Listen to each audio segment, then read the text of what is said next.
Bueno, ¿qué me pueden contar ustedes de dorso?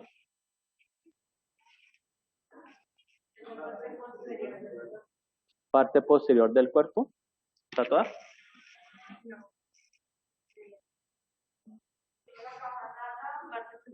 La parte posterior del tronco. ¿Qué más podemos decir del? ¿Cómo?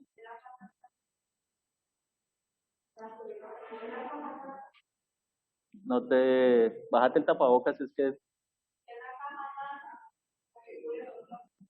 la caja tata. No, Es primera donde, sola. profe, es donde funcionan la mayoría de los procesos respiratorios. Es donde se dan la mayoría de los procesos respiratorios. ¿Dónde? Entonces se dividen en tres grupos: superficiales, intermedios y profundos. Que se dividen en tres grupos. ¿Qué más podemos decir? Nervios, plexos, ¿qué más? Controlan movimientos. Controla el movimiento.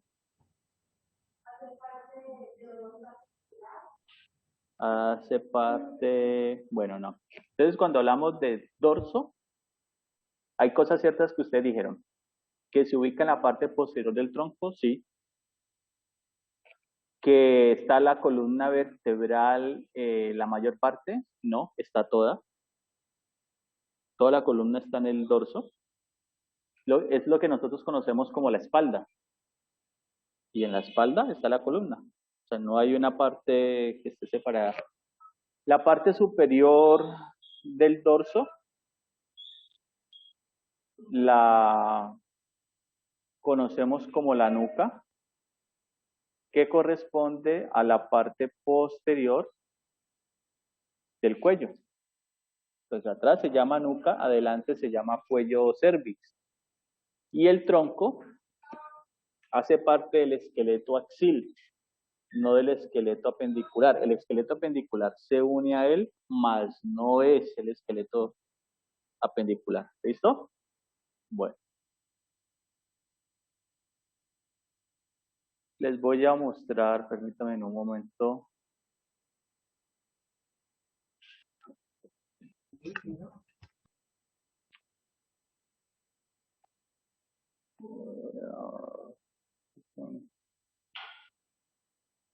La pantalla. Dejo de compartir, chicos, para mostrarles.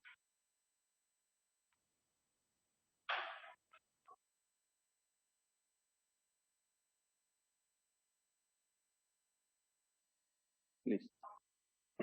Entonces aquí tenemos, ¿usted ve en la pantalla, chicos? No, ustedes. No. No, Ustedes. profe.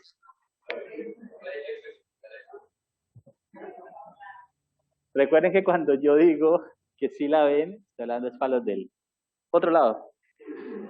¿Listo? Yo sé que ustedes aquí la van a ver. ¿Sí? ¿Sí la ven o no? Sí, profe. No, pero es que venga, les cuento el chiste para que ustedes lo entiendan. Es que acá tengo 1, 5, 6, 10, tengo 15, ¿sí? 15. Es que yo estoy a los del otro lado, entonces estoy hablando es con los que están allá. Entonces yo pregunto que si ven la pantalla, pero les estoy preguntando a quiénes, pues a los que están al otro lado. Y acá me responden que es que no. Y yo,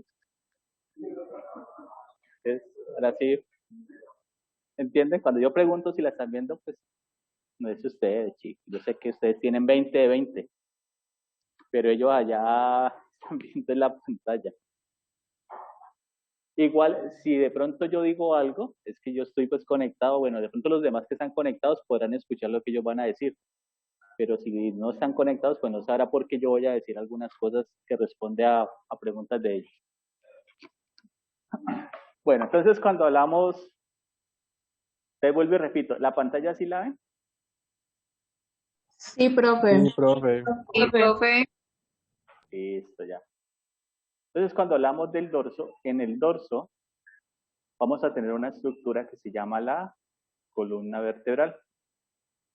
La columna vertebral, como su nombre le indica, es una columna, valga la redundancia, es un eje. sobre el cual se van a relacionar las diferentes partes del cuerpo. Por ejemplo, el esqueleto apendicular, aunque no se relaciona directamente con la columna, porque la columna, hay una parte de las vértebras que se unen con las costillas se unen al esternón, el esternón se une a la clavícula a la escápula, y en la escápula se une el húmero. Entonces usted dirá, ¿pero qué tiene que ver un brazo con la columna? Pues mire la relación mecánica. Ahora, ¿cómo se unen los miembros inferiores? A través de una articulación que es la coxofemoral. El hueso coxal medialmente se une al sacro y en la parte del acetábulo se une el fémur, y el fémur tiene que ver con... Profe, Dime. ¿los miembros inferiores se unen a través de qué? De la articulación coxofemoral. De la articulación. Coxofemoral. Coxofemoral.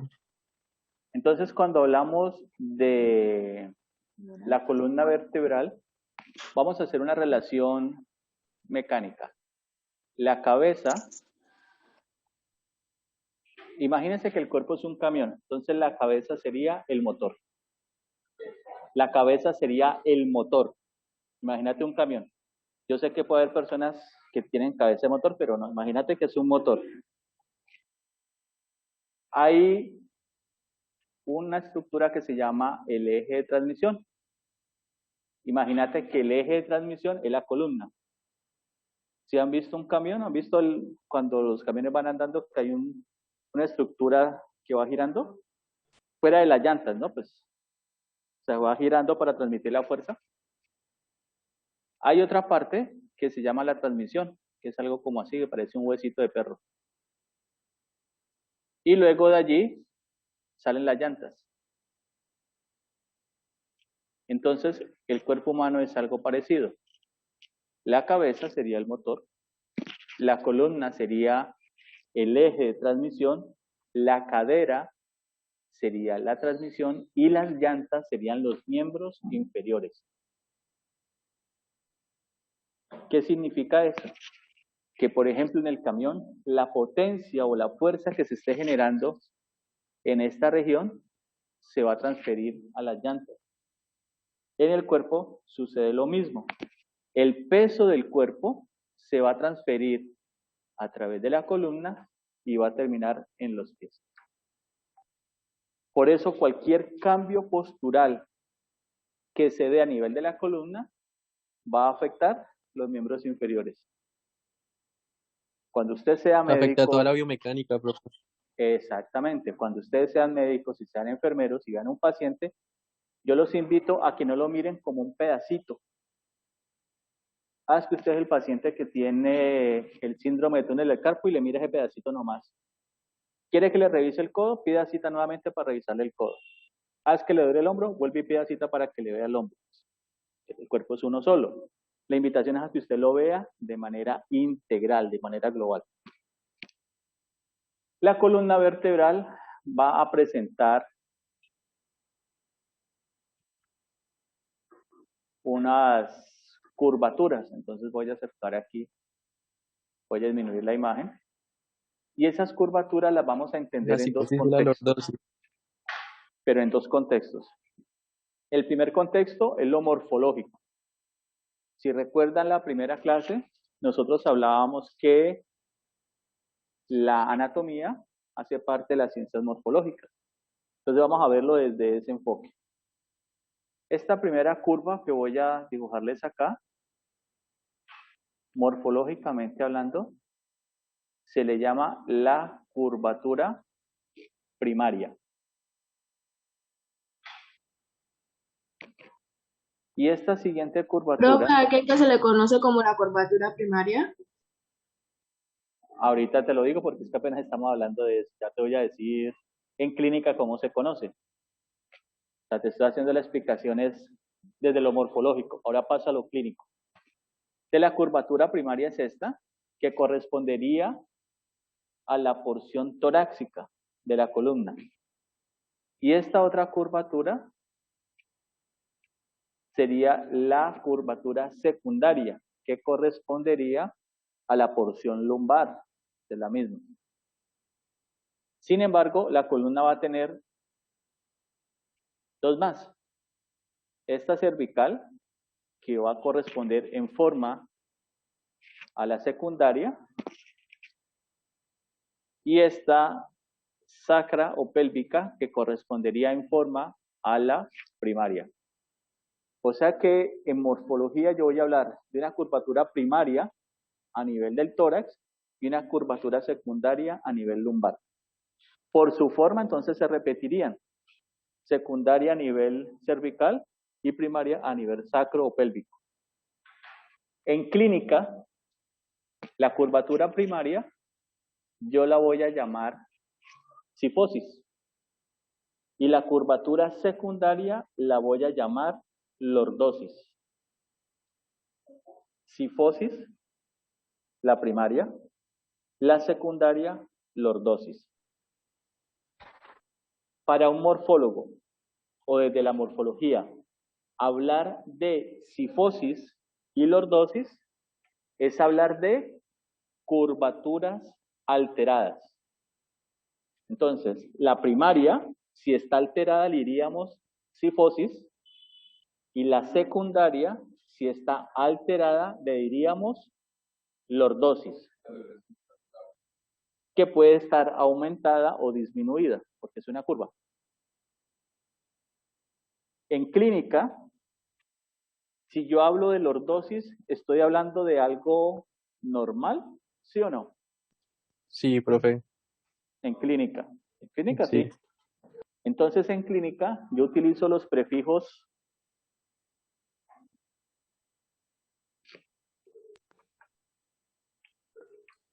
hiper Hiperlordosis. e hipo. Entonces, hiper, ¿qué significa? Aumento. Aumentada. Ha aumentado mucho. Hipo, Poco. disminución. Disminuida. Ajá. Si hablo entonces de hiperlordosis, ¿estoy hablando de qué? Aumentada la curvatura lumbar. La lordosis. Si Ajá. hablo de... Por eso, ahí ya tendría que decir cuál, porque tengo que especificar. Estoy hablando de hiperlordosis. Aumento de la curvatura lordótica. ¿De cuál? ¿Lumbar o cervical? Ahí ya tengo que... tiene una I... no, ahí tendría que especificar. ¿Es una hiperlordosis lumbar o cervical? Pero yo estoy hablando de hiperlordosis. Está aumentada la lordosis. ¿En qué lado? ¿No? Hay que Tengo evaluar que postura señalar. para ver. Tendría que señalar. Entonces, si yo digo aquí, hacia aquí tengo una hiperlordosis y estoy señalando la cervical. Entonces sería una lordosis cervical. O sea, porque estoy hablando de ella. Porque, dime. Por ejemplo, si hablamos de sifosis, la curvatura es más hacia afuera, ¿verdad? ¿Sí? Hay una concavidad. O sea, cuando yo hablo de sifosis, estoy hablando de una concavidad posterior. Y si yo hablo de lordosis, hablo de una concavidad anterior. Okay. Y cuando entonces hablamos de hiper, se debería más la cavidad. No, te la voy a dibujar aquí. Esta sería la curvatura. ¿Listo? La voy a exagerar. ¿Aumentó o no aumentó? Sí, ahí sería. Eso sería una hiper. Pero esta es la curvatura, entonces voy a decir que... Pero entonces esa hiper pasa, por ejemplo, cuando... La jiba es hifosis. Entonces ahorita vamos a ver un ejemplo. Es que voy a trabajar para no... Como yo la clase la acabé de dar el grupo anterior y la di ayer, pues ustedes entenderán que llega un momento en que volver a repetir lo mismo cansa, ¿cierto? Entonces tengo que... Ahorita paso la diapositiva y les muestro y así. Pero pues voy a trabajar con esta aplicación. No, tenemos dos. Una sifosis torácica y sacra. Porque mira las curvas que se parecen. Y la lordosis tenemos dos. Una lumbar y una cervical. Entonces, si vos decís, paciente con hiperlordosis, ¿de dónde? No, lordosis sería lumbar o cervical. lumbar, Decís, paciente con hipercifosis. ¿De dónde? de la porción torácica. Torácica o sacra. Podría decir torácica o sacra o pélvica. Ah, bueno, ya te ubicas. ¿Listo? ¿Sí me entienden ese ejemplo? Bueno.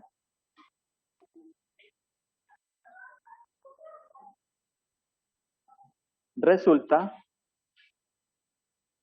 que la columna, si yo la veo por la parte posterior,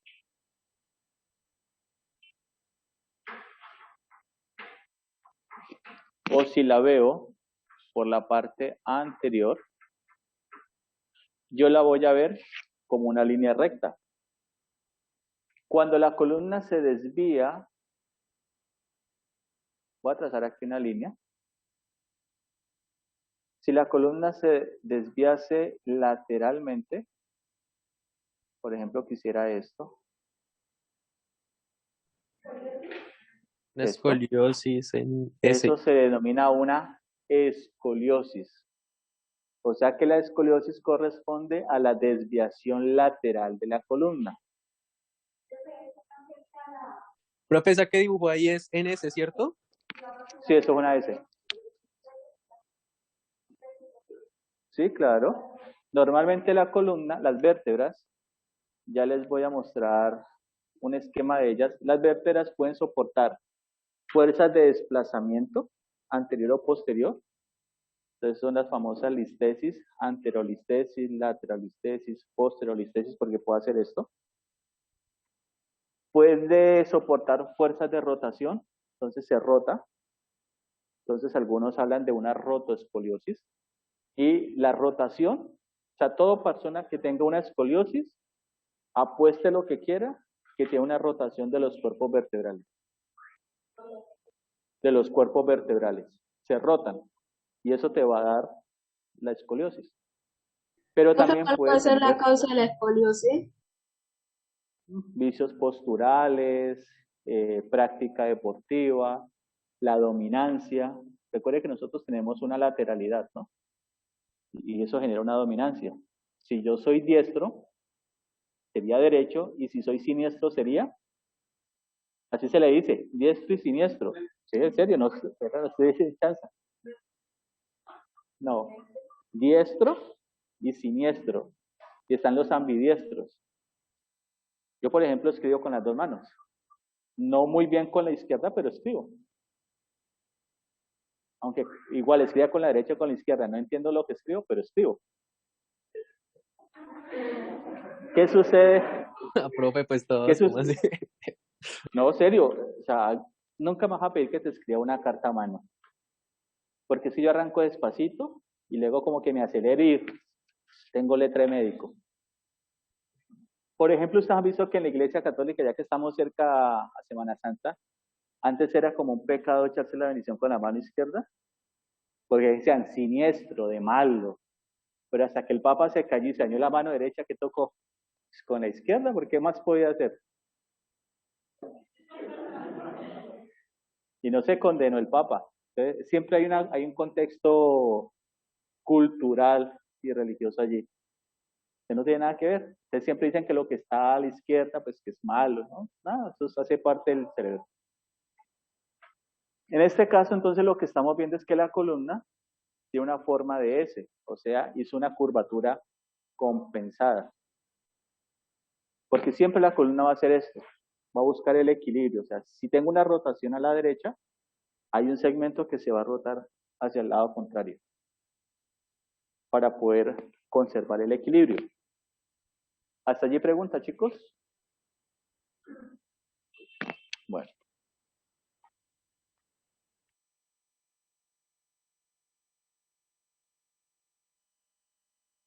La pantalla la ven, ¿cierto? Sí.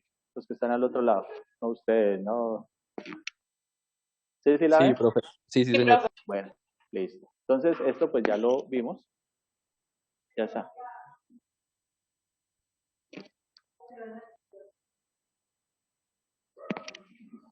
¿Los que están al otro lado están viendo esta imagen? Sí, Sí, profe. señor. ¿Están viendo el muñequito de la columna o están viendo una persona? No, la El columna. muñequito de la columna. La columna. Espera, es que quiero compartir la pantalla. ¿Ven la imagen? ¿Sí? Sí, señor, Sí, sí, señor. profe. La de Bueno, dorso y nuca, sí. entonces, listo. Con eso cuando yo estoy en mi casa, yo utilizo dos pantallas, entonces puedo pasar de una a la otra, pero aquí sí no puedo. Profe, ¿a usted le parece que esos correctores de postura funcionan? ¿Querés la verdad? Sí. No, ¿Cierto que no sirve para nada? no, eso es un Pues saludo a para la nada bandera. tampoco, pero... No, eso no sirve, puro cuento. Ganas de ver negocio. Listo, aquí tenemos, ¿qué dice allí? Columna con cifosis. ¿En qué contexto lo estoy hablando? ¿Clínico o morfológico? Clínico. Clínico. ¿En serio? ¿Apostamos? ¿Apostamos? ¿Sí apostamos? Te digo que apostamos. Sí, No, profe. apostemos lo que sea. Clínico. De aquí una me cogió la caña. ¿Apostamos? Hágale pues. No, hágale, pues no, confíe. Listo. Acá fue. Bueno. Eso es en el contexto morfológico. Porque mira que dice columna con cifosis. O sea, ¿qué te está diciendo? Mira que está alterada la curva. Mira aquí la curva normal. ¿La ves alterada? No. ¿En qué contexto? Fije, contexto morfológico, clínico. Ya dijo clínico, diciendo morfológico. Porque en morfología, la cifosis es una alteración de la curvatura primaria. Eso, Profe, sí, clínico tendría que decir hipercifosis o hipoliordosis, pero no lo dijo. No, vos coges una radiografía y calculas el ángulo. Eso se llama el ángulo de Cobb. Y entonces cuando habla de curvatura primaria. Curvatura primaria sería una curvatura normal. Si decís curvatura con cifosis o columna con cifosis, están diciendo que la curvatura primaria está alterada. Si fuera en clínica, ¿qué diría? Una hipercifosis torácica. Por favor, mi café sin azúcar, ¿ya? ¿Cómo? No, hipercifosis torácica. Sí, porque si decís paciente con hipercifosis primaria, está redundando. Está diciendo lo mismo. Entonces, ¿listo? Entonces mira acá el ejemplo de un paciente con una hipercifosis. ¿Listo? Aquí tenemos un corrector de postura. ¿Funciona? Nada. Eso es un saludo a la bandera. Porque realmente no cumple el efecto. Para poder corregir tendríamos que fortalecer la parte muscular que tiene que ver con eso. Tiene que fortalecer la cintura escapular, ¿sí, no? Paila. Exactamente, Paila. Dime. ¿Qué recomiendo yo? ¿Tenés tiempo para explicarte? No, mentira, ¿yo qué lo haría? Bueno, yo les he contado que yo hago clínica, yo atiendo pacientes con problemas de columna. Yo básicamente lo que hago es evaluar la postura. Primero miro la postura, miro con la alineación de la cintura escapular, la cintura pélvica, miro si hay presencia o no de escoliosis, evalúo los pies y a partir de allí haría un trabajo de reforzamiento muscular a partir de esa región. Y ya luego pues un trabajo de reforzamiento muscular, bla, bla, bla, bla. Sí, pero ¿se puede corregir? Sí. ¿Se puede corregir? Sí. ¿Cómo sería para Sí. corregir la postura, profe? A esa pregunta ya menciona acá, que ¿cómo sería para corregir la postura? Hago una evaluación postural, miro la cintura pélvica, la cintura escapular, miro los pies, miro si la columna tiene... No, yo he tenido pacientes de 90 y pico de años y han mejorado. Obviamente no van a quedar pues así O sea, este señor, por ejemplo, no te va a quedar como este. Sí, pero se vuelve funcional, porque es que el cuerpo tiene la capacidad de adaptarse a las condiciones que esté. Por ejemplo, este señor, para él llegar a un sitio donde el timbre esté alto, pierde el año. ¿Cómo hace para ver? No, es que es cierto. Él perdería el año ahí. O que vaya a Cali y se suba al mío y esté en las corretas arriba y no vaya a parales.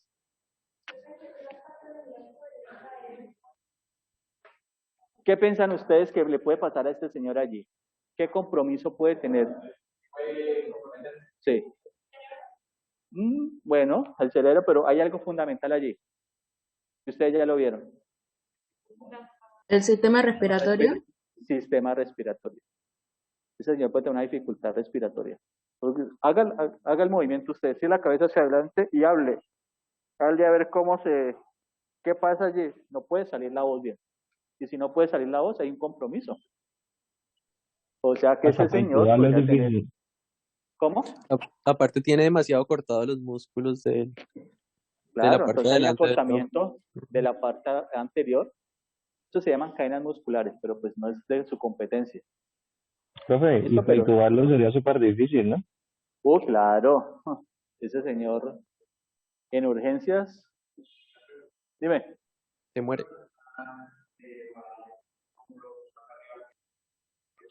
Una escoliosis. Y si le miras la clavícula, te vas a dar cuenta de una. Por eso, muchachos, es fundamental la anatomía. Sea usted el médico de la especialidad que quiera, váyase a la anatomía y verá que siempre va a tener elementos de juicio, lo mismo para ustedes como enfermeros. Pero ustedes utilizan los diagnósticos de la NANDA, ¿no? Pero váyase a la anatomía y la anatomía usted va a encontrar la explicación a muchas cosas. Y se lo hablo por experiencia. En un momento de mi vida yo roté en el área neuroquirúrgica del hospital universitario con los residentes de fisiatría. Y un día estábamos allá y llevaban un paciente, un niño, pusieron a caminar. Es claro, los fisiatras, los R1, R2, R3, no, paciente con esto, bla, bla, bla, bla, bla. Yo le decía a mi profesor, le dije, profe, ¿usted no ha visto que él tiene el miembro inferior derecho más corto que el izquierdo? Y nadie se había ocurrido a ver eso. Nadie había visto, no, es que tiene un compromiso radicular, que yo no sé qué, que va a hablar. Pero lo básico era eso. ¿No han visto ustedes el video de unos policías que van a hacer un allanamiento y montan toda una S y se suben por la reja y llega uno y abre la puerta y entra? ¿Se lo han visto? Siempre vaya a lo más elemental.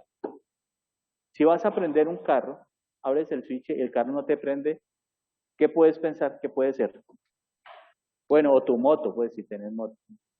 La batería. Puedes pensar batería, gasolina, bujías, pero siempre vas de lo elemental o de lo básico a lo más complejo.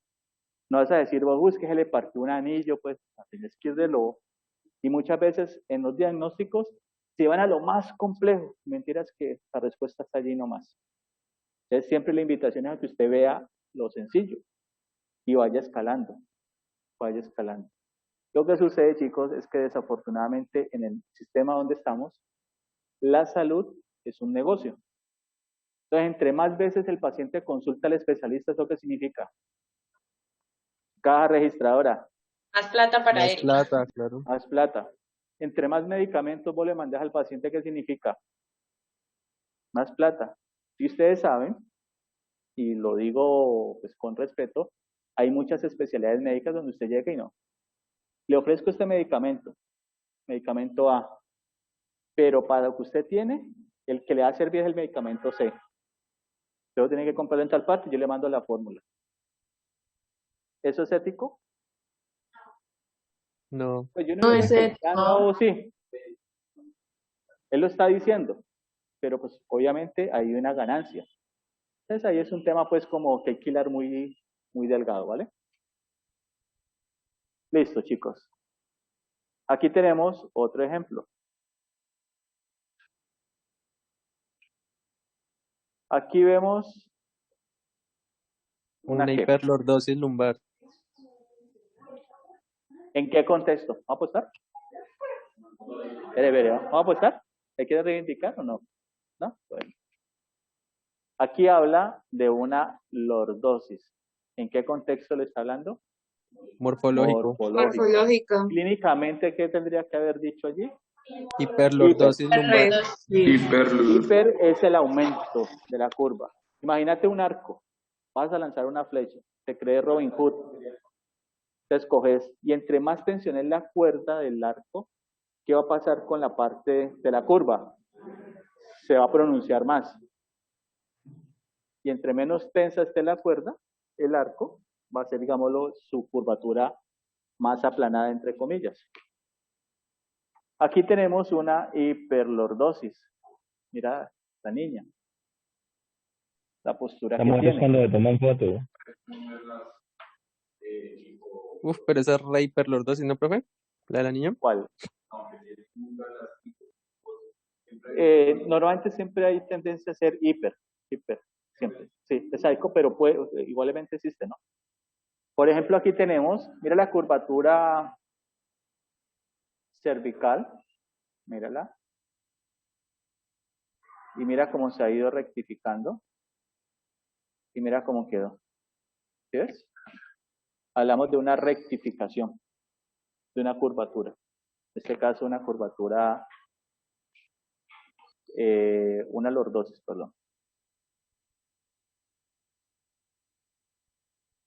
Ahora, por ejemplo, en el caso de las mujeres, una de las cosas que afecta la lordosis lumbar es el uso de tacones. Porque hay algunas que se ponen unas cosas así. ¿Se han visto o no? Unos taconcísimos. Y los pobres dedos así, todos quedan, parecen como en el mío, así, todos reñuscados, no puede respirar. Pero pues, ante todo la elegancia, ¿cierto? Así los dedos le quedan uno sobre otro y... Sí. Sin embargo, la historia dice que los tacones no fueron inventados para las mujeres, para los hombres. Y los mejores entrenadores de pasarela en tacones son hombres.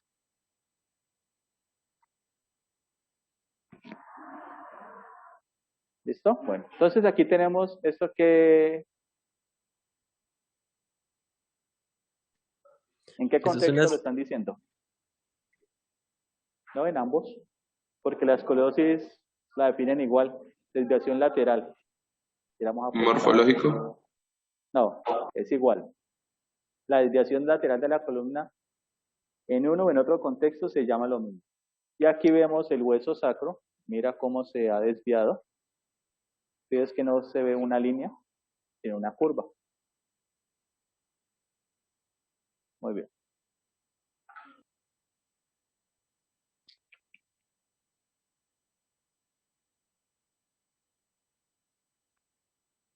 La columna vertebral va a estar Profe, conformada, perdón, la perdonada, espondilosis es que se llama la otra, escoliosis, sí, esa no, espondilosis es...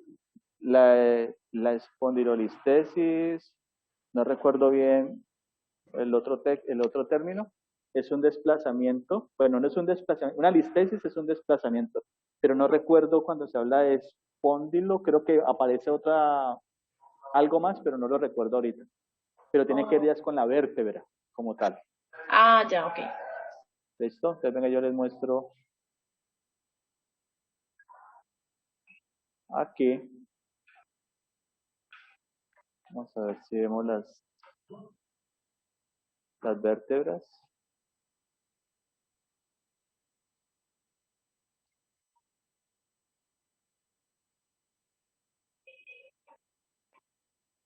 Pero chicos, yo sí les puedo mostrar las vértebras de manera independiente.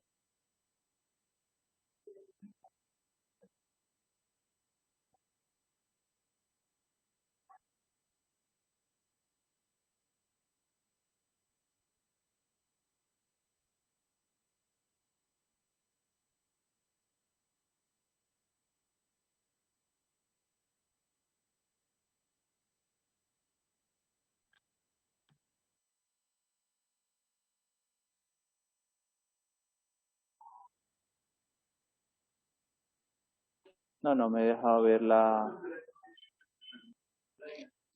¿Cómo? Espérate un momentico.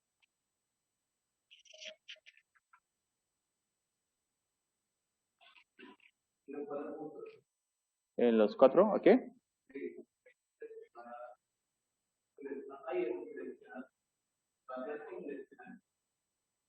Pero me la muestra. Pero no me la muestra independiente, ¿cierto?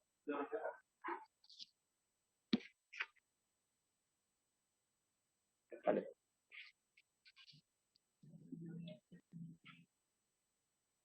Este man. Pelado, te ganaste un café. Nos van a invitar a 2 cafés ahorita. ¿Listo? Bueno, aquí estamos viendo una vértebra. Las vértebras van a tener todas una característica. Van a ser características comunes. ¿Cuáles van a ser las que comparten entre todas?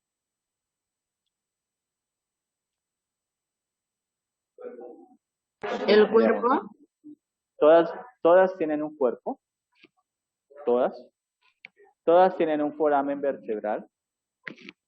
Todas tienen proceso transverso. Casi todas tienen proceso espinoso. Aquí entre el cuerpo y el proceso transverso hay algo que se llama el pedículo. Aquí tenemos formando el proceso espinoso las láminas. ¿El proceso qué, perdón? Proceso espinoso, transverso e espinoso. El espinoso es el que es palpable en el vivo. La escotadura ya la vamos a ver de lado.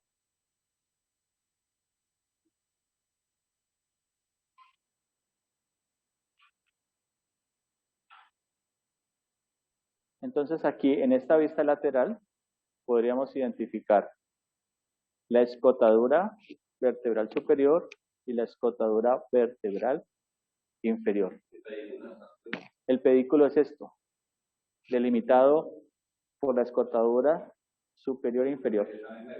Está en el medio. Esto es lo típico de la vértebra. Sin embargo, van a haber vértebras que van a tener unas condiciones diferentes. Espérate, ¿cómo hago para llegar a las cervicales? ¿Me devuelvo aquí?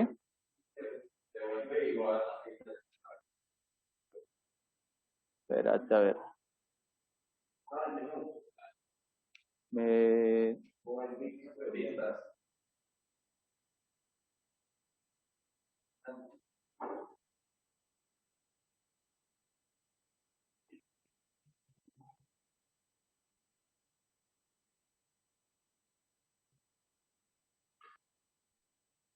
Listo. Este es el atlas y el atlas es la primera vértebra. El atlas tiene una característica fundamental, que no tiene cuerpo. ¿Y por qué no tiene cuerpo?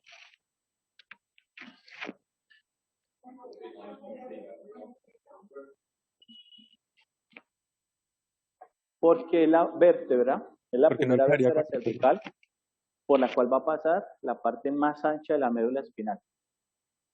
Recuerden que la médula espinal es la continuación del tallo cerebral. Entonces la médula tiene forma de cono. Entre más superior, más ancha. Por eso tiene esto. Otra característica de las vértebras cervicales, en este caso, es que tienen un foramen transverso. Y el atlas tiene otra característica propia de ella, es que no tiene proceso espinoso. No lo tiene. Va a tener 2 masas laterales, en las cuales se van a articular, en las masas laterales, en su cara superior, se articula los cóndilos occipitales, formando la articulación atlanto-occipital. con la cual podemos decir sí y más o menos. En la anterior los cóndilos, ¿qué, profe? ¿Cómo? En la anterior encontramos un cóndilos, ¿qué? Cóndilos occipitales, para poder articular con las masas laterales. Ajá. ¿Masas laterales? Masas laterales, que son estos dos espacios que vemos aquí. Listo, profe. La otra vértebra típica de las cervicales, bueno, no típica, atípica, perdón, es el axis. Esta tiene una condición propia de ella, que es tener un diente. Y este diente pasaría a ser el cuerpo de la primera, formando la articulación atlanto-axial, si la quiero llamar de manera general, o atlanto-odontoidea. Y es una articulación tipo pivote. Con esa articulación decimos no.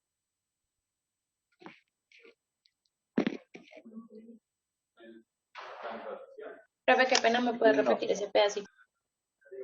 Con la atlanto-occipital decir sí, o más o menos. Y con atlanto-axial decir no.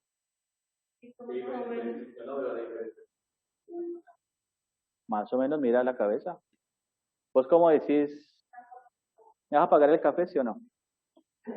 ¿Sí? Y si dijeras más o menos, ¿vos qué harías? Y si me hubieras dicho no, ¿qué harías? ¿Sí ves? ¿Viste el eje? ¿Ya? Entonces eso es. La atlantoaxial es una articulación que en condiciones de no pandemia funciona perfecto en los parciales. Voltean y me escucha. Algunos quisieran que la cabeza saliera y se fuera para un extremo y otro. Esa articulación y los músculos de la mímica facial también, profe. Ah, no, claro. Y los músculos extraculares. Algunos quisieran que el ojo hiciera abducción real, que fuera allá al extremo y el otro allá. ¿Listo? Bueno, otra característica de la vértebra. Sí, para eso son los chistes. Niñas, ¿ustedes quieren ofender a un hombre, anatómicamente hablando? A las niñas. ¿Los quieren ofender? ¿Sí? ¿Sí? Sí, ¿Sí? profe. ¿En serio? Dígale cretino. Cretino. No es que le esté diciendo lindo. Usted le dice cretino y le está diciendo impotente. Dígale a un hombre impotente y dirá que grave. Le está diciendo enano. Y le está diciendo bruto. No, lo mató. Lo mató. ¿Listo?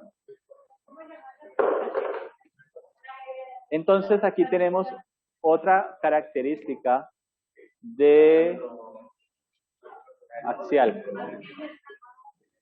Chicos, otra característica del axis es que tiene un proceso espinoso bífido, al igual que las otras vértebras cervicales, bífido. Bífido significa que tiene dos puntas. ¿Has visto las serpientes? Que su lengua es bífida. ¿Y han escuchado? Bueno, también bífido se le dice viperino. ¿Han escuchado de pronto en los barrios que dicen que una persona tiene una lengua viperina? No es que Sí, se la pasen profe. los que se Sí. modifican, no, que hablan mucho, que son bochincheros. ¿No? ¿Te han escuchado? Señora, dicen esa señora, profe. no sea machista, o ese señor tiene una lengua viperina. Es que, bueno. Listo, entonces vamos ahora a, ¿ya vimos cuántas vértebras cervicales tenemos? 7. Oigan, entonces vamos a ver una vértebra torácica.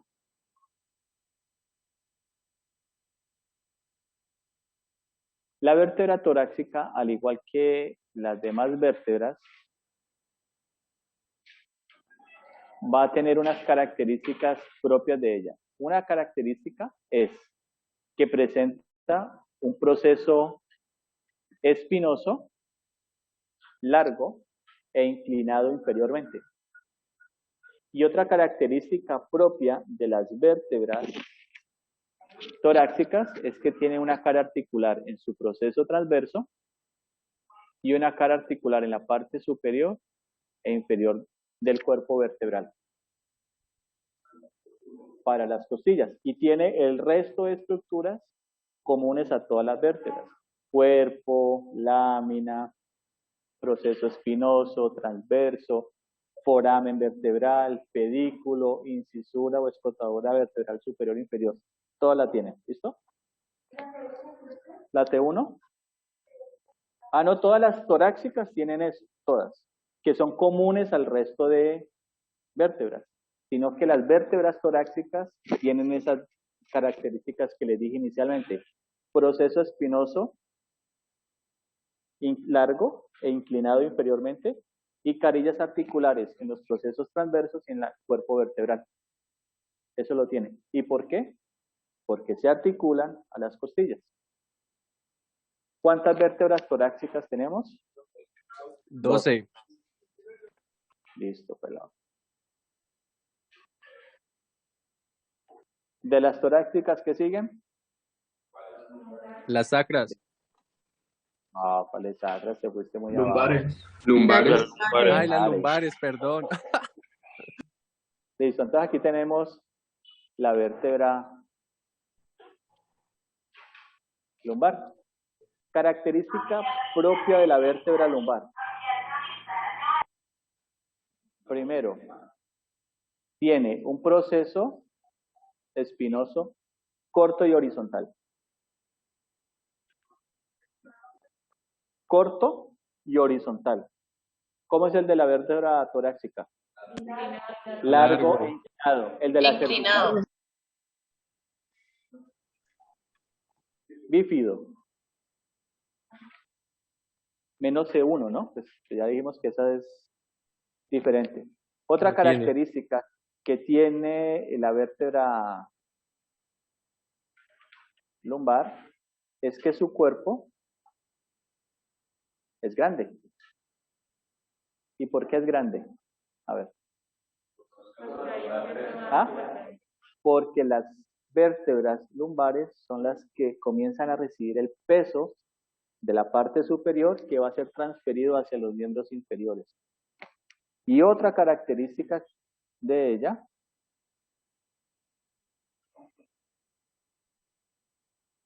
es que el foramen vertebral, en comparación con el cuerpo, es más pequeño.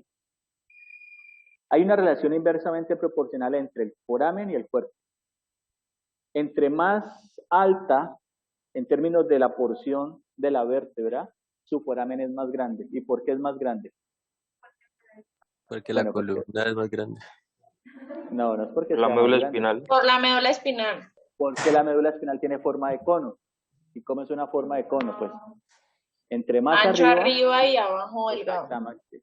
Entonces el foramen, entre más alto sea, es más grande. Por ende, el cuerpo va a ser más pequeño. Si desciendo, la médula se va haciendo más angosta. ¿Qué pasa con el foramen? ¿Necesita ser más grande o más pequeño? Más Más pequeño. pequeño, Más y el pequeño. cuerpo Más grande. más grande. La médula espinal llega hasta L1, L2. De allí se convierte en cola de caballo. Por eso los cuerpos vertebrales de las vértebras lumbares es más grande. ¿Listo? Adicionalmente, las Y al ser la, vértebras, profe, y al ser la médula más pequeña, necesita más protección, ¿no? sí, claro, se hace más vulnerable. Adicionalmente, las vértebras lumbares tienen un proceso que lo encontramos aquí, que es el proceso mamilar, y un proceso que se llama el proceso accesorio. Mamilar. Mamilar. El otro accesorio, aquí. Mamilar. Accesorio.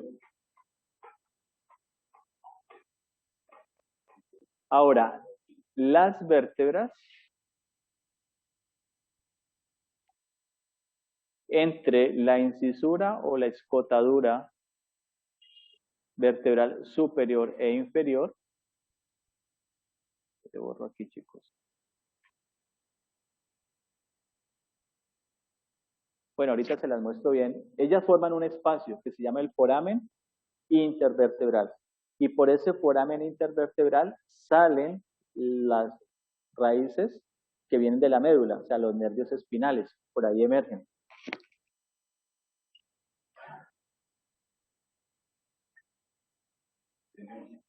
¿Cómo?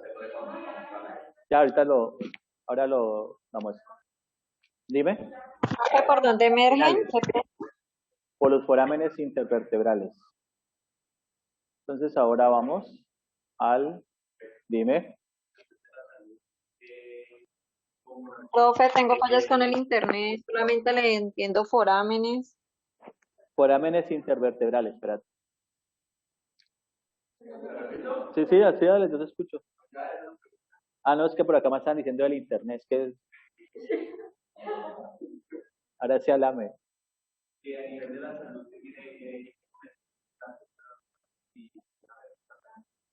Ahora te explico, ya te explico qué pasa allí. Entonces aquí tenemos el hueso sacro. El hueso sacro está conformado por las 5 vértebras sacras. Entonces, si yo hablo en términos de vértebras, ¿cuántas tiene la columna vertebral?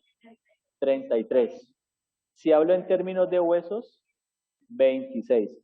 Porque las 5 vértebras sacras y las 4 coxígeas se fusionan y me forman los 2 huesos sacro y coxígeo respectivamente. Y el resto sería 7 huesos cervicales, 12 torácicos, 5 lumbares y esos 2 me da 26. El sacro va a tener 2 caras. Esta es una cara. Así se pasó. No. Va a tener 2 caras. Una anterior, que es lisa, y una posterior, que es rugosa. La posterior va a presentar unas crestas. Entonces, esta, la que va por toda la mitad, se llama la cresta sacra media o mediana, que corresponde a la fusión de los procesos espinosos. ¿De qué vértebras? Lumbares. Sacras. Si estamos en el hueso sacro, ¿qué vértebras forman el hueso sacro? Las sacras. Entonces, la cresta sacra media o mediana corresponde a la fusión de los procesos espinosos de las vértebras sacras.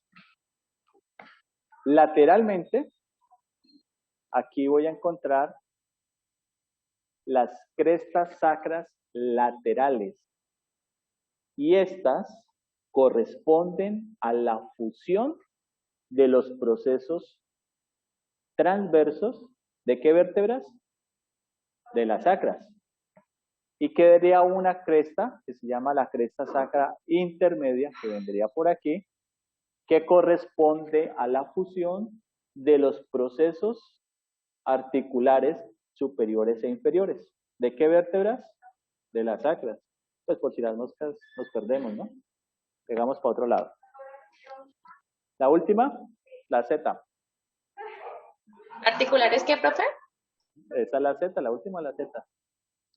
Las intermedias corresponde a la fusión de los procesos articulares superiores e inferiores de las vértebras sacras. Igual eso está quedando grabado, ¿no? Las bobadas que decimos aquí en clase, bueno, que yo digo en clase. Gracias por eso. Adicionalmente, en la cara dorsal o la cara posterior hay unos forámenes que se llaman los forámenes sacros dorsales.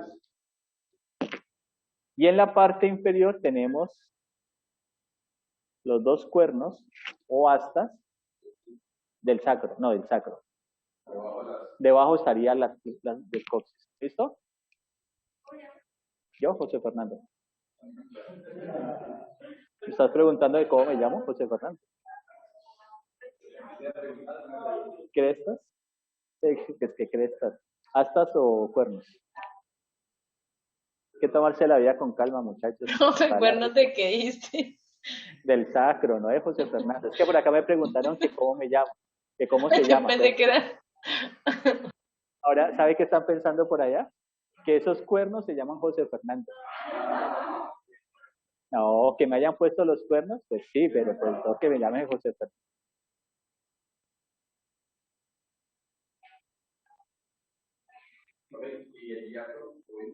El hiato es este espacio. ¿El qué? El hiato. Cuando ustedes escuchen en anatomía la palabra hiato, es un espacio por el cual pasa más de una estructura. Ahora nos vamos a la cara anterior. Bueno, en la cara lateral, el sacro tiene una estructura que se llama la cara auricular. Y la cara auricular está en el ala del sacro y se une a la cara auricular de un hueso que se llama el ilion y forma la articulación sacroiliaca. Pero eso lo vamos a ver cuando veamos miembros inferiores. Pero pues aquí se los nombro. Ahora vamos a la cara anterior. Entonces la cara anterior, a diferencia de la posterior, es lisa. Hay una estructura aquí que se debe reconocer, que es esta saliente, que corresponde al promontorio. Y el promontorio es un punto que se tiene como referencia para hacer el tacto vaginal cuando las mujeres van a dar a luz por parto natural. Promontorio. ¿Sí? Eso que estás pensando, ¿sí? Hasta tiene que entrar la mano. ¿Sí que yo leo la mente? Te vaya a estar asustado. Te van, sí, claro. Ustedes Yo cuando también están iba a en las preguntar lo rotaciones, mismo, que si metían la mano hasta por allá. claro. Van a decir ahorita que, ay, no, que meter la mano, ¿no? O sea, los dedos entran por la vagina, no la van a meter por otro lado. Pues sí, no faltará que el profesor dijo que metía la mano. Entran, separa los dedos, y entre esto, bueno, ustedes los que están allá no están viendo lo que estoy haciendo acá, pero esto da 10 centímetros. Esto. Obviamente, si tiene pues manos más grandes, sí, claro, tiene que tocarlo. Porque si vos tocas, sabes que hay dilatación. Claro. Entonces entra, separa y mide. No, pues sí que si tienes mano pequeña, te meto las dos manos y te hago así. No, entra. Si no hay dilatación, entonces ya usted como médico tomará la decisión. Si induce el parto, o sea, genera algo que estimule la dilatación o se va por cesárea. Pero todas las mujeres que van a dar le van a dar a luz por parto natural, bueno, digámoslo, entiendan el contexto en el que lo voy a decir, son manoseadas. Porque cuando van a dar a luz en un hospital público, el residente, el interno, todo el mundo, o sea, no la saluda de mano, sino, hola, sino que...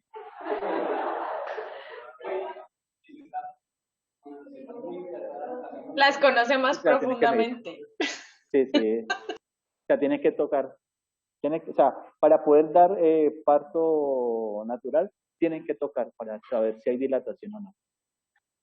Cuando lleguemos al sistema reproductor, pues vemos en el último corte, el corte más caliente. Si ustedes ven los videos de cortes pasados, vaya a buscar clases de esas y verá las bellezas con las que salen los muchachos. Yo quedo así, yo me considero impedido, no hablo. ¿Listo? Bueno. Luego del sacro, vamos a tener otro hueso que se llama el coxis. Y el coxis está conformado ¿por cuáles vértebras? Las 4. No me lo muestra. Sí, ya, sí, no, me emocionaste, ya. Muy bien. Entonces, vayamos acá. Mire todo lo que adelantamos con el programa.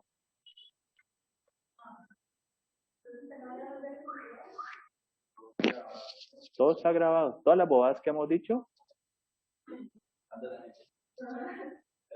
¿Vos si estás suscrita al... ¿Sí estás o no estás? Chicos, ¿ven la pantalla? Pues no ustedes, ¿no? Sí, profe. Los otros. ¿Sí ven el mouse? Sí. Sí, profe. Bueno. Entonces, a nivel de las vértebras, se presentan unas articulaciones. Entre el atlas y el axis tenemos la articulación que se llama la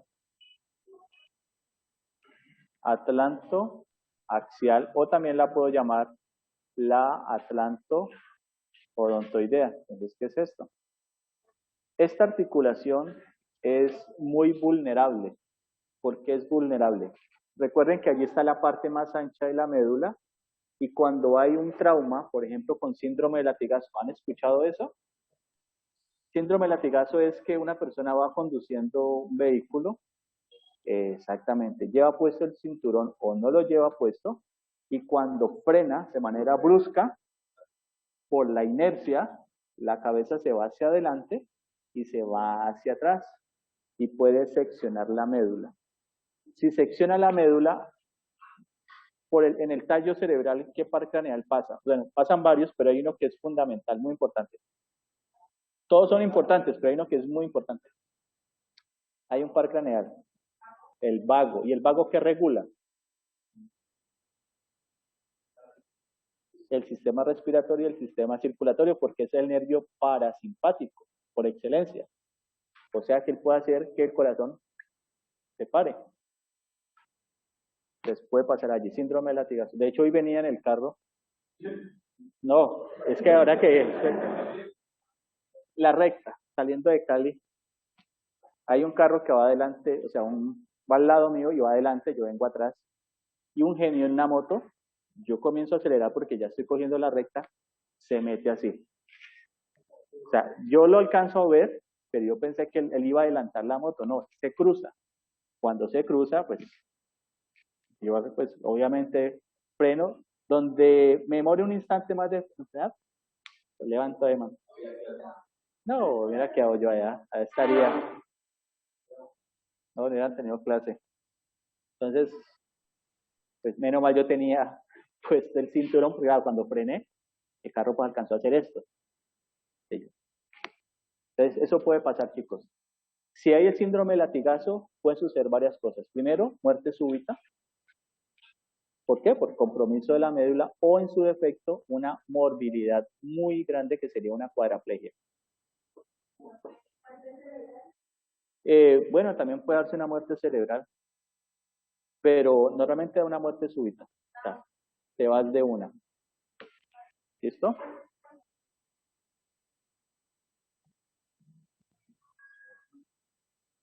Esta articulación, la atlantoaxial o la atlantodontoidea, debe estar muy estable a través de ligamentos que están presentes allí, y ya saben pues el porqué o la razón de ello. Entre los cuerpos vertebrales va a haber un disco que se llama el disco intervertebral. Y ese disco, en relación con el cuerpo vertebral que está sobre él y que está por debajo de él, forma una articulación cartilaginosa tipo sínfisis. Se llama la sínfisis intervertebral. El disco intervertebral está conformado en su parte externa por un anillo, que se llama el anillo fibroso, y en la parte interna por una estructura que se llama el núcleo pulposo. O sea, que dependiendo de las fuerzas que soporte la columna, este disco se puede salir. ¿Y por dónde sale? Por esta porción posterolateral. Cuando se sale el núcleo, empuja el anillo sufre una rotura. Rotura es una forma correcta de decir que algo se rompe. Ruptura sería algo emocional. ¿Ustedes han tenido ruptura del corazón o rotura del corazón? Según lo que acaba de decir. Una ruptura. Ruptura. Roto sería el del pantalón. ¿Listo? Y a eso se le llama una hernia de disco.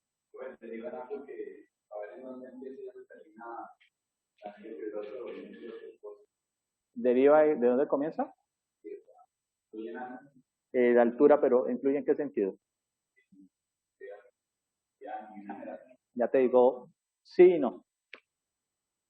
Este es el cuerpo vertebral y las vértebras en su parte anterior y posterior están delimitadas por dos ligamentos que se llaman los longitudinales, que si está en la parte anterior sería longitudinal anterior y si está en la parte posterior, ya se lo saben. ¿Listo?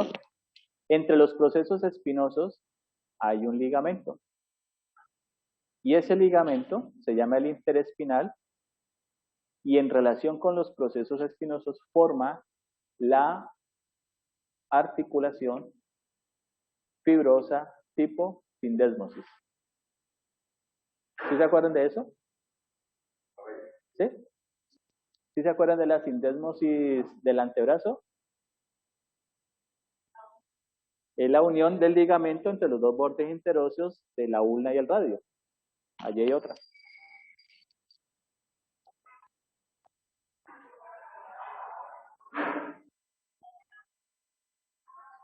Entonces, cuando el anillo presenta una rotura, el núcleo sale, o sea, se protrae, y al salir va a tocar una raíz nerviosa.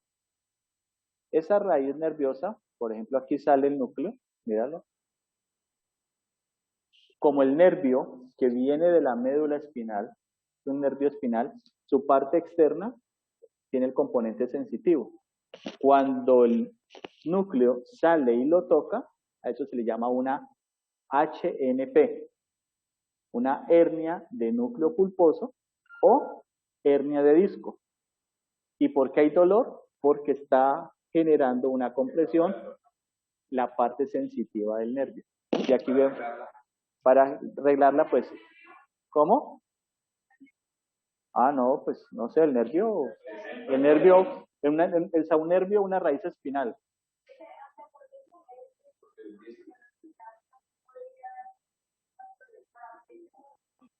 Podría darse en la medida, como la parte externa del nervio. Imagínate que el nervio es un cable de fibra óptica, que el encauchetado, o sea, la parte de afuera sería lo sensitivo y las fibritas que están dentro sería la parte motora. Cuando el compromiso pasa de lo sensitivo a lo motor, vas a comenzar a tener atrofia, una hipotonía o una atrofia y posiblemente una pérdida de la movilidad de la parte a la cual llega ese nervio. Sí, claro. No, va todo. Pero primero va la parte sensitiva. Pero lo primero que vas a sentir es dolor. Eso es lo primero. Entonces, dolor, parestesias, sensación quemante, corrientazos, una cantidad de cosas. Y ya luego sigue. ¿Cómo se puede corregir? Primero, evalúe la postura. Yo trabajo en biomecánica, es lo que me gusta, entonces yo primero voy a ver esto, evalúe la postura. ¿Listo? Ahora hago un proceso de intervención. Técnicas de manipulación. En su defecto, a lo último, vaya a cirugía. Pero ¿qué hace un neurocirujano normalmente? ¿Qué le dice usted? Cirugía. De una, usted no, de una. Yo conozco casos, ni siquiera lo has visto. ¿Cómo te llamas? Así tenés. Cirugía. ¿Y a qué horas? Pues, cirugía. ¿Y por qué? No, pues porque sí. ¿Quién es el médico? ¿Usted o yo? No, pues usted, bueno, usted cirugía. Claro. Cuando veamos la columna ahorita en el cuerpo, meterle la mano allá es... No, porque yo te estoy mirando. Claro, lo que pasa es que aquí viene algo que la cirugía no va a hacer, es corregir la estructura. Entonces a vos te operan aquí. Esto es L5, S1. Pero la columna te lo voy a poner de esta manera. La columna está desviada. Entonces te la coloco en otro color. La columna está desviada. Te operan aquí. ¿Corregiste el problema de base? ¿La columna sigue No, desviada? sí. Que luego te va a decir, presentaste una hernia. ¿Dónde? L4, L5. Otra cirugía. ¿Corregiste el problema de la columna? No. 33 vértebras, entonces ¿cuántas cirugías? Por eso les digo, chicos, yo tengo amigos neurocirujanos y piense en esa lógica primero. Váyase primero a lo básico y luego váyase a lo complicado.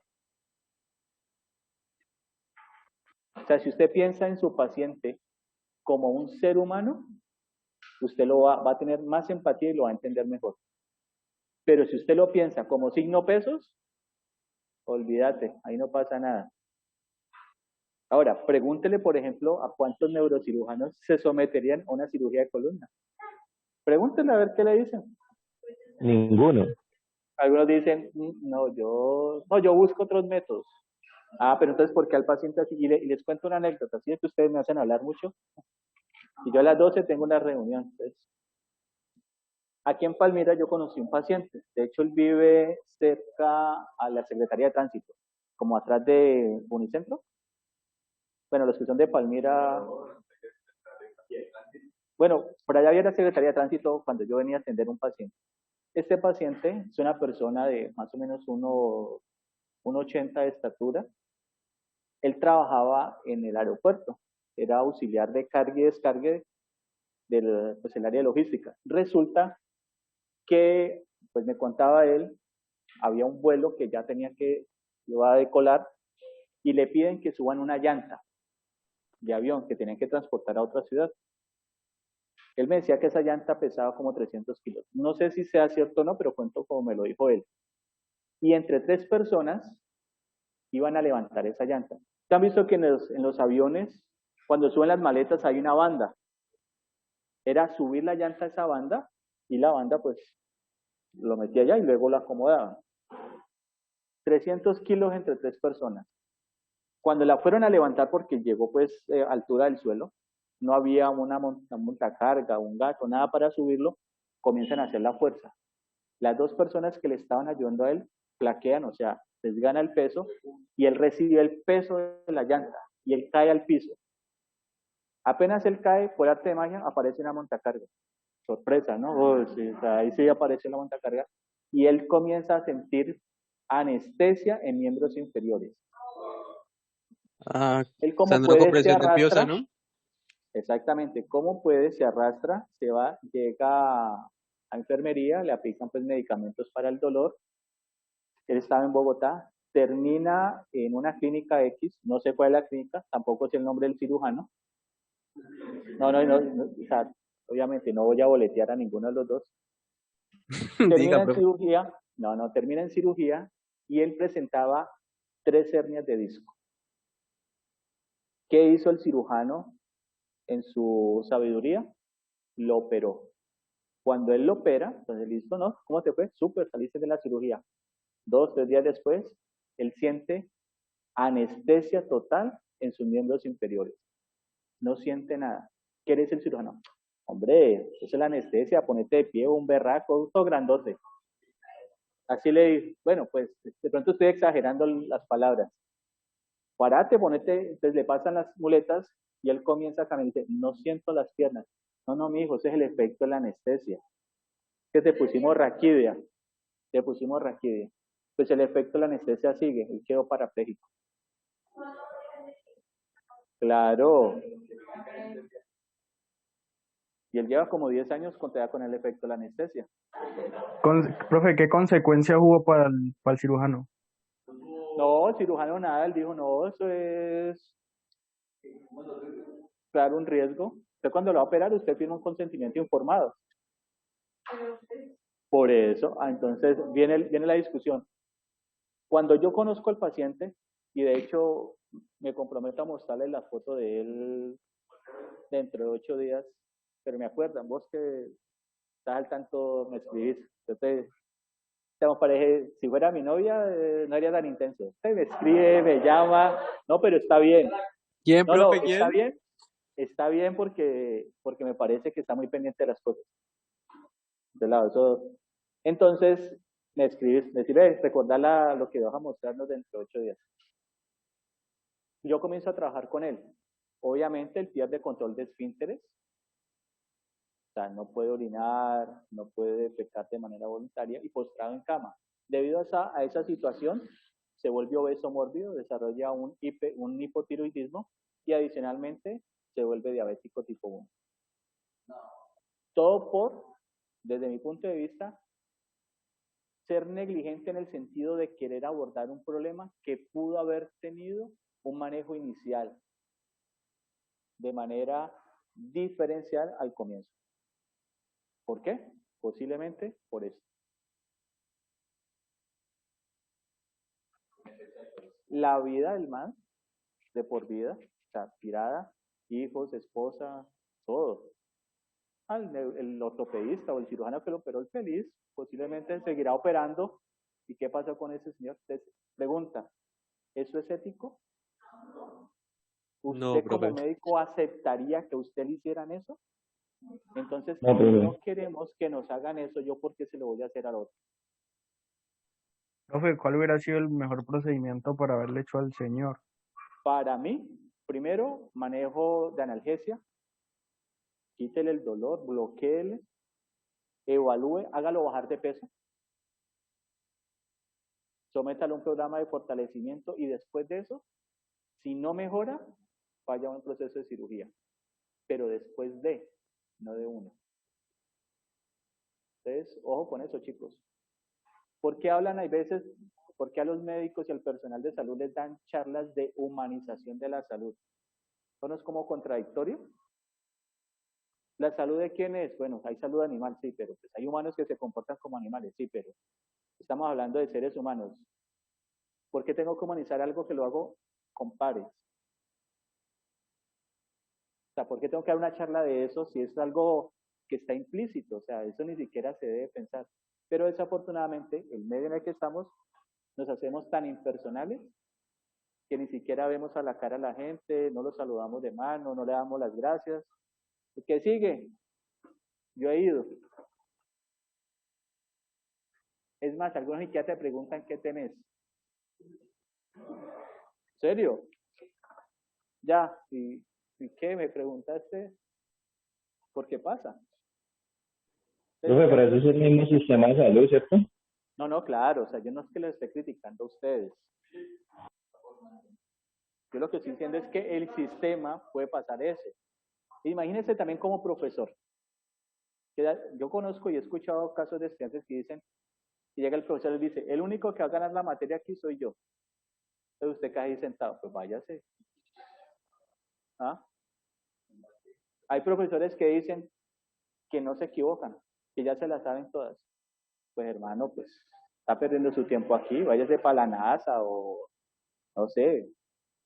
Entonces, el tema es, muchachos, es que más allá de nuestra profesión, nosotros debemos ser, ante todo, seres humanos. Si usted a su paciente lo saluda, buenos días, buenas tardes, le da las gracias, le pregunta cómo está, muchas veces con eso el paciente ya se siente mejor. Pero muchas veces ni siquiera eso nos preguntan. Entonces, esa parte es importante, chicos, tenerla en cuenta. Bueno, quedan 15 minutos para la charla. Es que, bueno, les cuento qué es lo que yo voy a hacer. Yo estoy haciendo un doctorado, yo les había dicho, ¿cierto? Y yo estoy optando por la doble titulación. Yo lo estoy haciendo aquí en la Santiago y estoy optando por la titulación en España. Entonces, la persona con la que voy a hablar sería mi posible tutor allá. Pues, es por eso. Listo, vamos a hablar de los músculos. Entonces, espérate, yo me voy al sistema.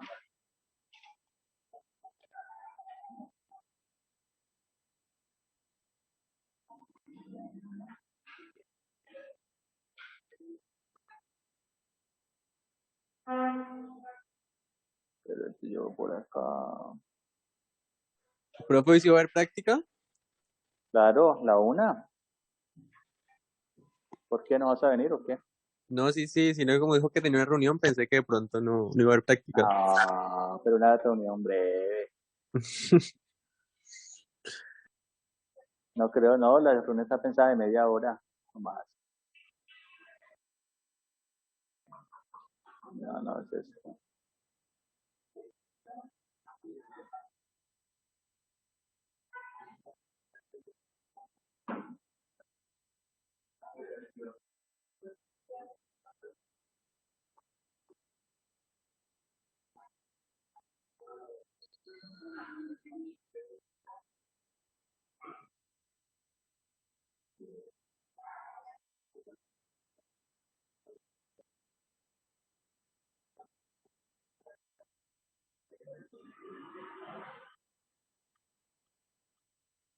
Bueno, chicos, aquí, no sé, aquí no me la muestra.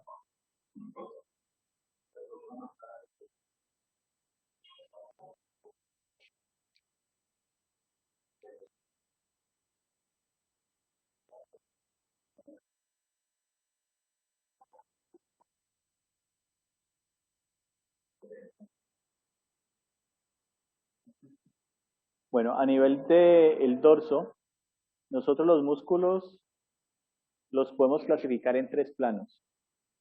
Un plano superficial, un plano medio o intermedio y un plano profundo. ¿Listo? Bueno, entonces en el plano superficial vamos a tener dos músculos. Y les voy a poner una tarea. En grupos de máximo 5 personas. No, ya sabía. Si digo 4 me dicen 5 y si digo 5 me dicen 6. De máximo 5 van a hacer un video muy cortico donde ustedes expliquen los movimientos generados por la contracción de los músculos del plano superficial, del plano medio y del plano profundo del dorso.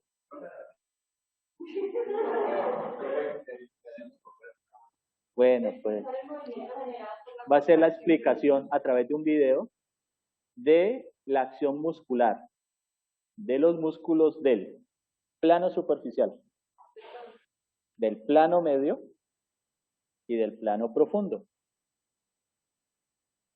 Cuando hagas la explicación, vas a decir origen, inserción, acción e inervación.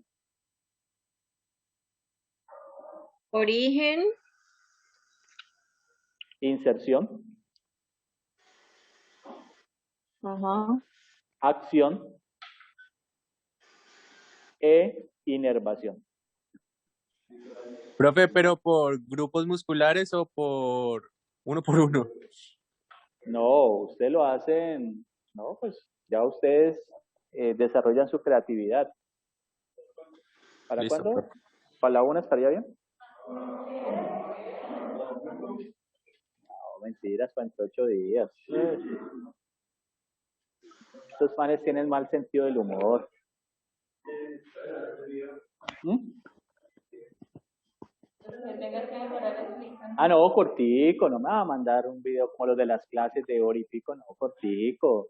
Hágalo en 5 minutos máximo. Sí, algo breve. Ah, sean creativos, chicos. No, ahora no es que ojo, no pueden coger las imágenes de los videos, de los que yo he hecho, ¿no? Ahora no es que, ay, sí, aquí lo cogí, lo edité y lo puse. Sí, pero pues, sí lo puede coger, yo no estoy diciendo que no, pero no se coge el video y, ay, sí, mire, colemos la voz, no. Entonces esta parte se la voy a dejar allí, de tarea. Listo. Entonces, los nervios espinales, la médula espinal, ¿por dónde pasa?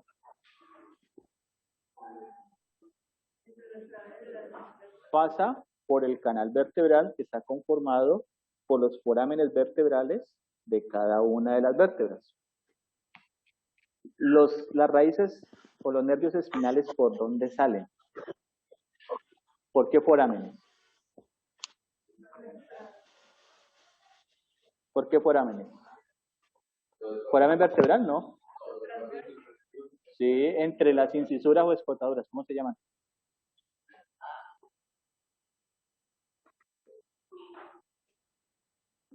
Ya sé por dónde me voy a meter en el quiz. Recuerden que la próxima semana es quiz, ¿no?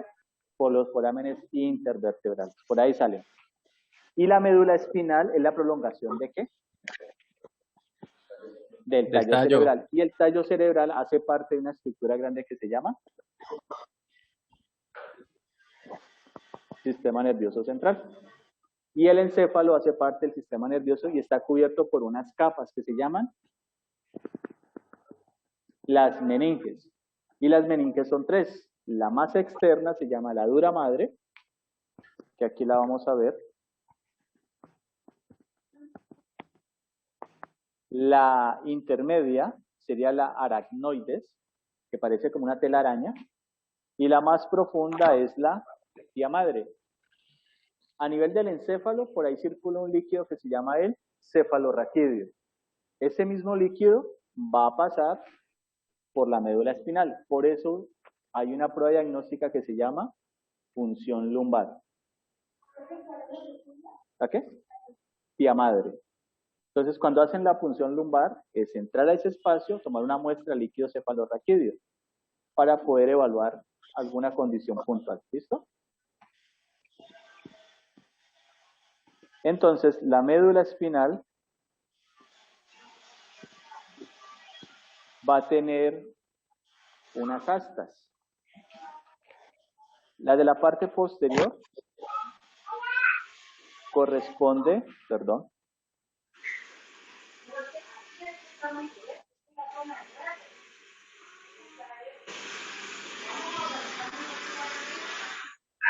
chicos, que por allá digan que dejó. Ya. Las de la parte posterior corresponden al componente sensitivo, o sea que por ahí entra la información, asciende hasta el encéfalo, se hace su proceso y se regresa por el componente anterior o las astas anteriores, que sería la vía motora. Las posteriores la vía sensitiva, la anterior la vía motora. No, mírala aquí. Ya quitamos las meninges. Entonces, eso es como una H. Entonces tendríamos así. Ella presenta unas astas laterales. Aquí pues. Entonces, estas que son las posteriores es la sensitiva y estas las anteriores la motor. Aquí en la parte posterior tengo un ganglio, que se llama el ganglio dorsal. Y de ahí ya sale el nervio, o sea que el nervio espinal tiene un componente sensitivo y motor. Ahora sí entiendes por qué cuando hay compresión de una raíz nerviosa por el núcleo hay dolor.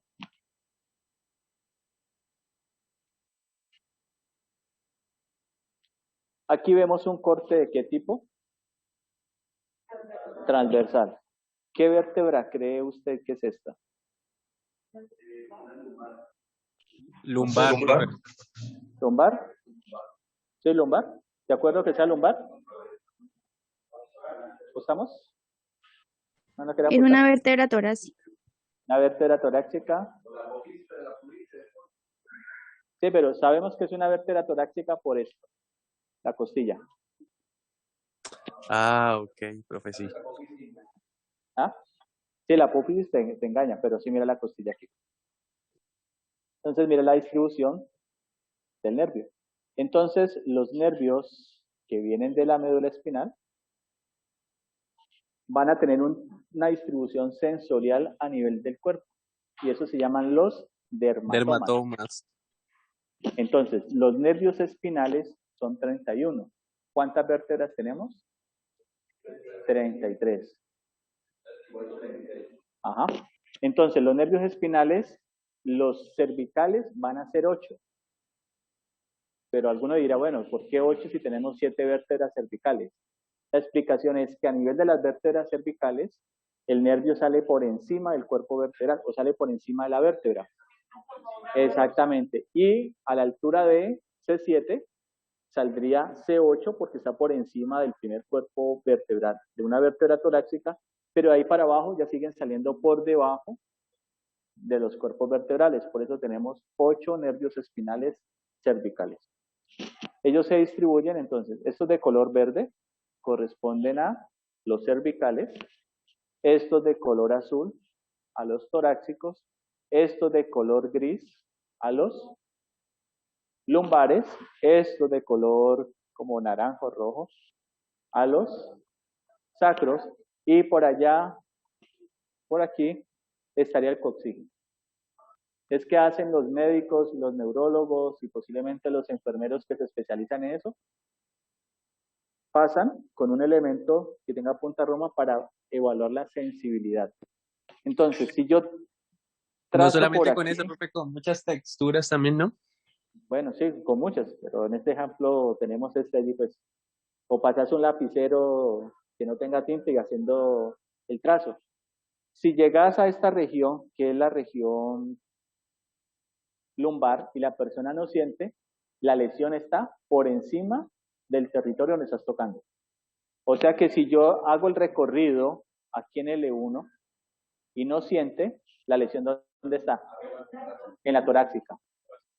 Si yo hago el recorrido en T1 y no siente, está en la cervical. Y entre más alta sea la lesión cervical, pues obviamente más alto va a ser el daño. No me decís que sea la cervical y no está en la cabeza. Ya ahí no hay más. O sea, si llegas a C1, ya ahí el paciente estaría en una cuadraplegia. ¿Listo? Cuando va a piel, se llama dermatoma. Cuando va a músculo, se llama miotoma. Cuando va a un vaso sanguíneo, se llama vasotoma. Entonces, estos nervios espinales me van a formar lo que se llaman los plexos y los nervios intercostales. Entonces, plexos tenemos 4. Plexo cervical, que lo vimos en cuello. Bueno, ustedes no lo vieron, pero en cuello. Plexo braquial, que lo vamos a ver la próxima semana. Plexo lumbar y plexo sacro. Y a nivel del tórax, miembro superior, tenemos los los nervios intercostales, que se distribuyen para inervar toda la parte anterior y posterior y lateral.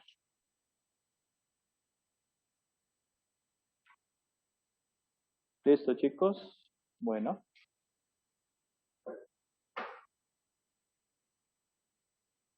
Gracias. Hola, profe. ¿Cámara lista? Hola. ¿Listo? No, los que estuvieron ya esta mañana. No necesito volverlos a llamar. Ah, pensé que era... No sé, estaba confundida. Pensé que era la práctica. Sí está la práctica, pero no es necesario mover. Profe, entonces lo mismo que viste, lo mismo que dijiste en la mañana, lo mismo que va a decir ahora. No, yo ahorita lo que voy a hacer es mostrar. Ah, bueno.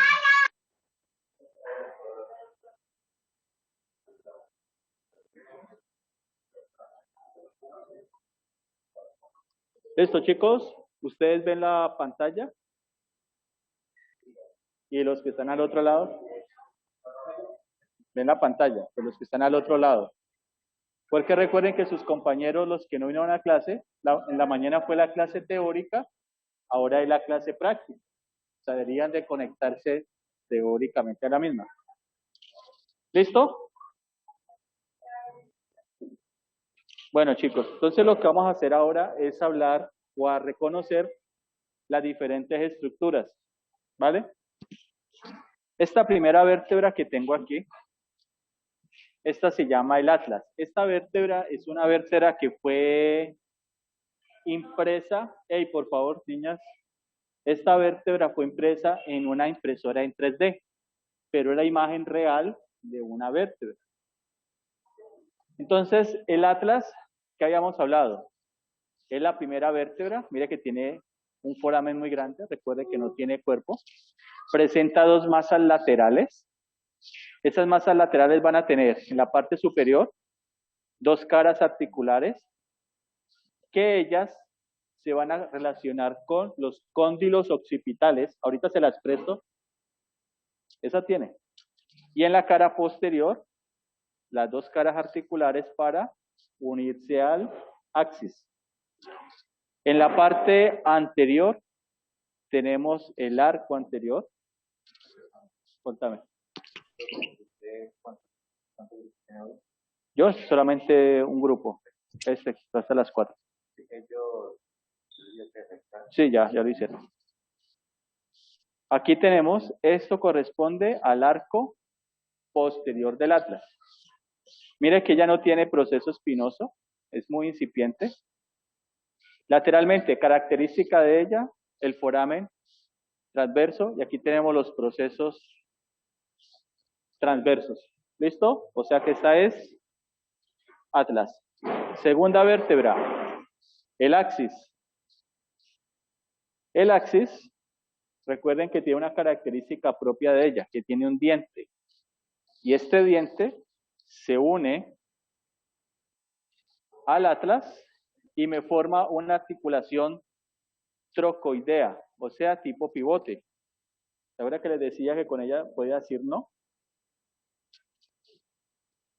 ¿Qué estructura reconocemos? El diente, cara articular superior. Tenemos el foramen transverso, el foramen vertebral, proceso espinoso, las láminas, y en la parte inferior, la cara articular inferior. Esta es una vértebra también cervical. ¿Y por qué sé que es una vértebra cervical? Si usted le ve así, ¿qué le parece? La carita feliz. Entonces, mira, tenemos cuerpo, foramen, lámina, proceso espinoso bífido, carilla articular superior, carilla articular inferior, foramen transverso, y recuerden que entre el cuerpo y la lámina está el pedículo. Si la veo lateralmente, vamos a encontrar en la parte superior la incisura o escotadura y en la parte inferior la otra incisura o escotadura, que cuando se une con una vértebra que está por debajo o por arriba, van a formar ¿qué foramen? Foramen intervertebral. Siguiente vértebra. Esta es una vértebra torácica. Esta vértebra, al igual que las cervicales, tiene unas características propias de ella. ¿Cuáles son? Proceso espinoso. Mira lo que es largo e inclinado inferiormente.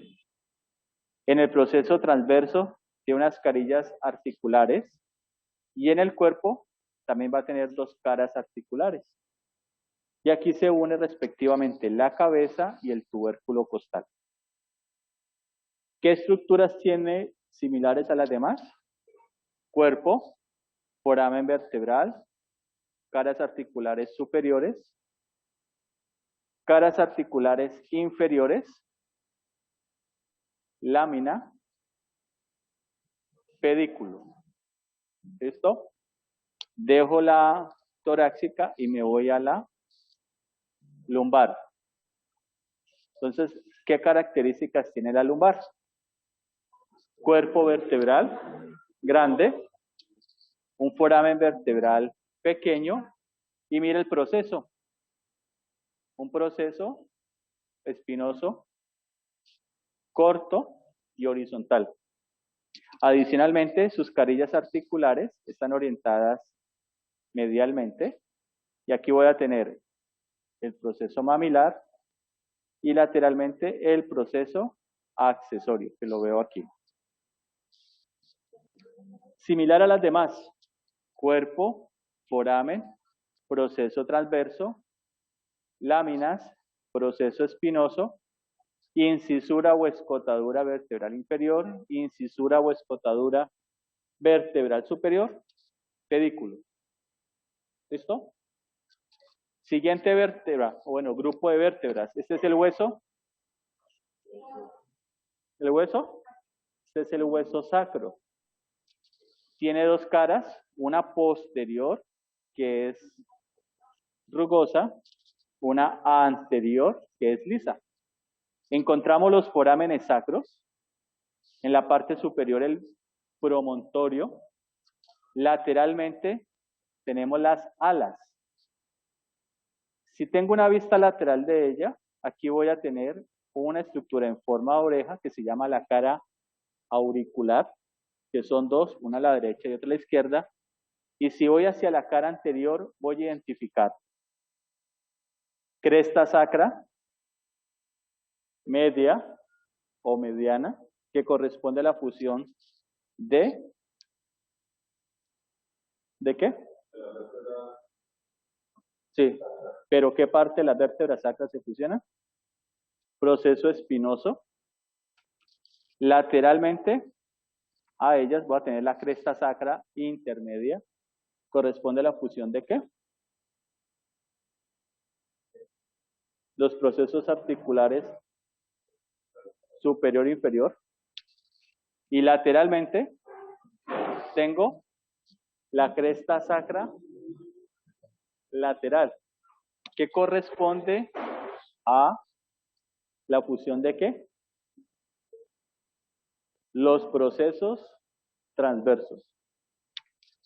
Tenemos los forámenes sacros, aquí los vemos, y en la parte inferior tengo los cuernos del sacro, el hiato sacro, y en la parte superior este foramen que corresponde al canal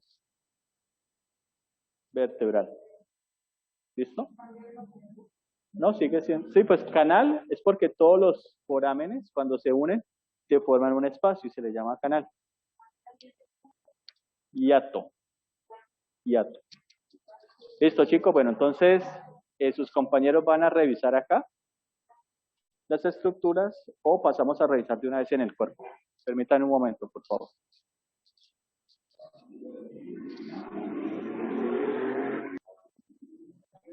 Listo, chicos. Los que están al otro lado ven la imagen. Sí, profe. ¿Me escuchan Sí, bien? profe. Sí, profe.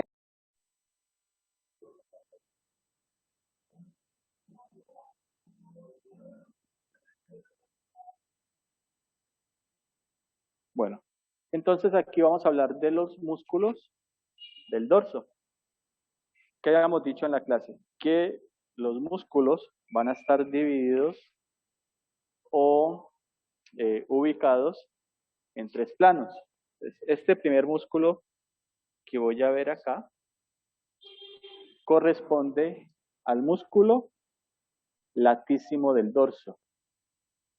Este músculo tiene un origen en la fascia toracolumbar, se va a orientar superior y lateral y se va a insertar en la cara anterior del húmero. Por esto se le conoce como el extensor del hombro o el iniciador del braceo. En la parte superior vamos a tener un músculo que se llama el trapecio. Se le llama así porque tiene forma trapecial.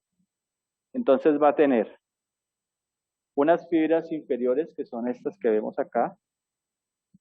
Aquí alcanzamos a ver algo de las fibras intermedias y en la parte superior pues no tenemos fibras.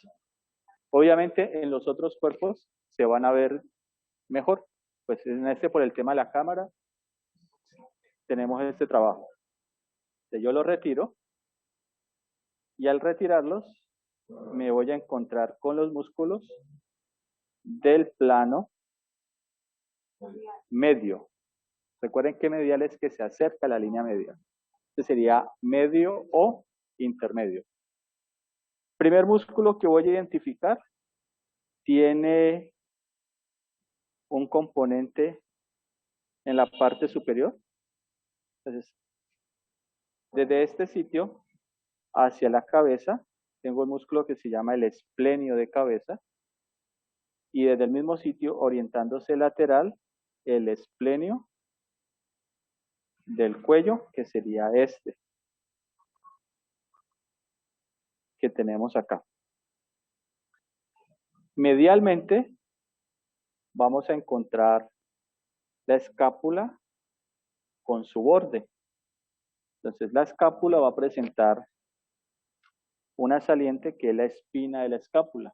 Entonces, la espina de la escápula, en relación con el borde medial de la misma, me va a permitir la ubicación de un músculo. Bueno, aquí está adherido, lo podemos ver.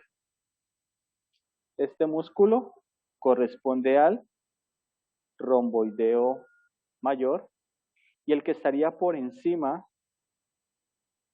de la espina de la escápula, aquí, corresponde al músculo romboideo menor. Entonces, romboideo mayor, romboideo menor. No, redondo es otra cosa. Redondo se ve con miembro superior. Romboideo y redondo son diferentes. La escápula va a tener un ángulo, que aquí lo veo. De este ángulo hacia la parte superior sale un músculo, que aquí no lo alcanzo a identificar muy bien. Aquí sí, que se llama el músculo elevador de la escápula. ¿Listo? Y el músculo que faltaría son unas fibras pequeñas que aquí alcanzamos a identificar, que es el músculo serrato posterior superior, y en la parte inferior serrato posterior inferior, que son músculos accesorios en la respiración. Entonces, ahora paso a qué plano? Al plano profundo. Entonces, en el plano profundo voy a encontrar un paquete de músculos que se llaman los erectores de la espina. Estos músculos van a ir desde la parte lateral hacia medial. El más lateral se llama el iliocostal. Este músculo asciende, pasa por el ángulo de las costillas y va a tener una porción lumbar, una porción torácica, y acá arriba, aquí lo vemos, terminaría en la porción cervical. Medialmente a él, no se ve aquí muy bien en la disección, el longuísimo, que va a tener una porción torácica, cervical y termina arriba en la cabeza. Y medialmente voy a tener el músculo, aquí lo alcanzo a identificar, el espinal, que tiene una porción torácica, cervical y de cabeza. En el plano profundo tengo otro grupo de músculos que se llaman estos son el erector de la espina. ¿Y cómo se llaman los que están profundos? Que van de un proceso transverso a un proceso espinoso. ¿Me puedes prestar la columna, por favor? La columna que está ya articulada. ¿Cómo se llaman los que van de un proceso transverso a un proceso espinoso? Transverso espinoso, que son los que van oblicuos. En la parte superior tenemos este músculo, que es el semiespinal de la cabeza. Este músculo, la literatura lo describe como un músculo del plano profundo y que hace parte del transverso espinoso, pero pues mira lo que está superficial.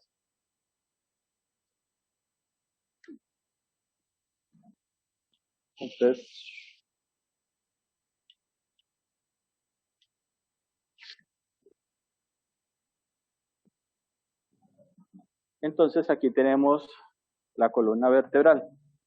La columna en esta parte, esto es la vista anterior, mire que estos son los cuerpos. En la parte posterior tenemos los procesos espinosos. Lateralmente ven los forámenes. ¿Cómo se llaman esos forámenes?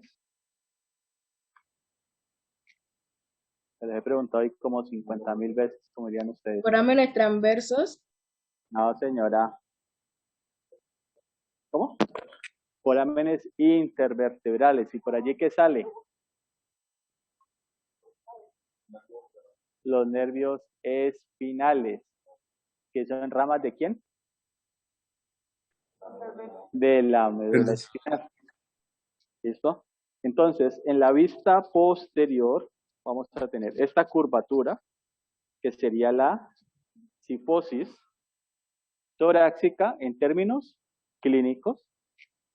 En términos morfológicos sería la porción torácica. No, señor. ¿Qué curvatura en términos morfológicos? La curvatura primaria. En esta parte, pongámosla aquí para que la vean. Aquí tengo la curvatura lumbar, que en términos clínicos sería la lordosis. En términos morfológicos, Curvatura secundaria. secundaria. Entonces, esta lordosis yo la puedo también ubicar acá arriba.